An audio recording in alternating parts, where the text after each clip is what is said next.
So what is it that really drives us to do our best work? I mean, you'd think the answer is pretty simple, right? More money, bigger rewards, the classic carrots and sticks. But what if I told you the actual science tells a completely different and way more interesting story? In this explainer, we're going to make a case for rethinking pretty much everything you thought you knew about the puzzle of motivation. Our guide for this whole thing, author Dan Pink, kicks it off with this hilarious confession. He went to law school. And, by his own account, he wasn't exactly a legal. He actually said he graduated in the part of his class that made the top 90% possible. But that short-lived legal career, it gives us the perfect frame for this. See, we're not just going to tell you a story, we are going to make a hard-headed, evidence-based, lawyerly case for totally rethinking how we motivate people. So, ladies and gentlemen of the jury, here's the prosecution's opening statement. The way we run our businesses, the way we try to get people to perform better, it's just fundamentally broken. It's all built on these old, unexamined ideas about human behavior that are frankly based more on folklore than on actual science. And for our first piece of evidence, let's call Exhibit A to the stand. This is a classic experiment called the candle problem. It was designed way back in 1945 by a psychologist named Carl Duncker. And it looks simple, but trust me, it's brilliantly deceptive. Okay, so picture yourself in the room. An experimenter walks in and gives you these three things: a candle, a box of thumbtacks, and a book of matches. Your job is to figure out how to attach that candle to the wall so that the wax won't drip down onto the table below. So, how would you do it? Well, the solution requires a little spark of creativity. See, most people get stuck. They try to tack the candle directly to the wall, which doesn't work.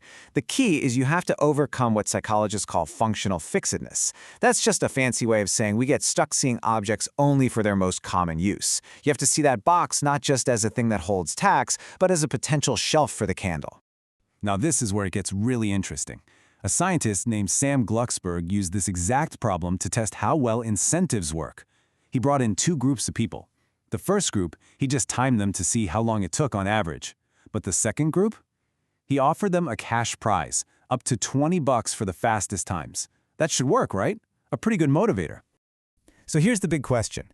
With that cold, hard cash on the line, to sharpen their focus and really juice their creativity, how much faster do you think that second group solved the problem?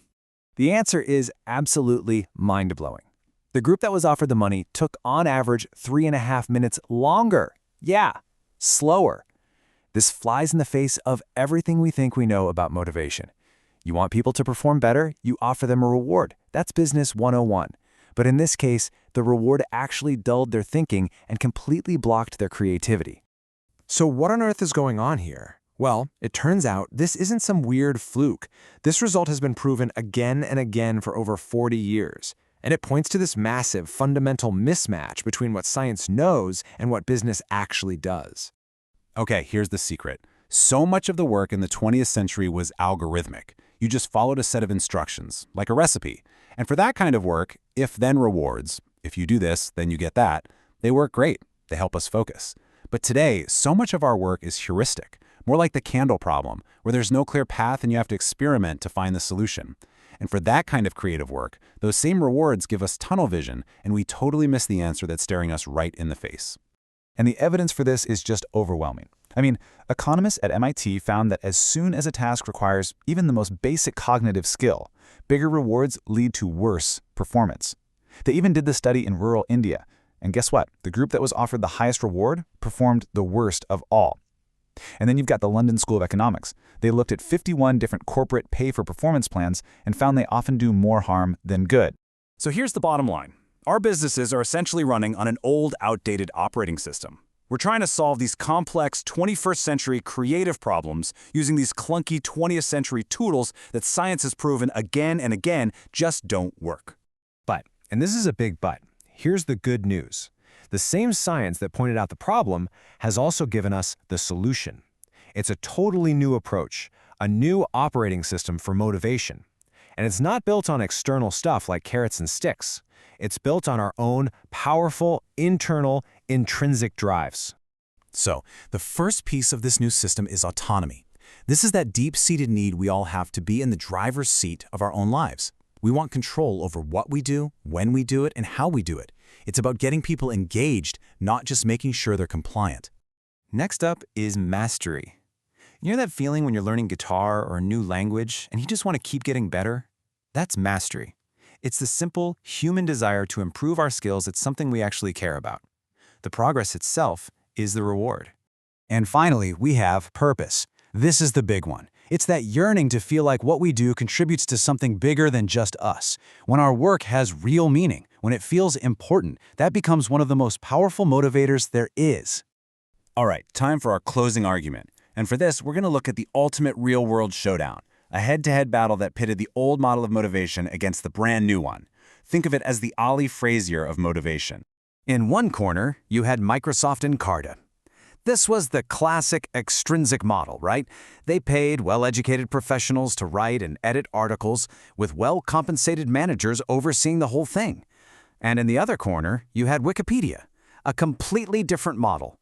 Just a bunch of people all over the world contributing for free, for fun, because they liked it and because they believed it mattered. I don't even have to tell you how this fight ended. 15 years ago, if you asked any economist which model would win, they would have laughed you out of the room. But we all know who won. Intrinsic motivation, driven by autonomy, mastery, and purpose, delivered a decisive knockout blow. So the case is closed, the evidence is all in. What's the final verdict on this whole puzzle of motivation? It really boils down to three simple things. Number one, those old school if-then rewards, they only worked for a really narrow band of simple, straightforward tasks. Two, for any job that requires even a little bit of creativity, those same rewards often backfire and actually crush performance. And three, the real secret to high performance, the thing we should be focused on, is that powerful, unseen, intrinsic drive. The desire to do things because we want to, because they matter. The science really just confirms what we kind of already knew in our hearts, right? There's a better, more human, and frankly, more effective way to unlock our own potential and the potential of those around us. So the case has been made. The evidence is in. The only question left is, how are you going to use this to change your world?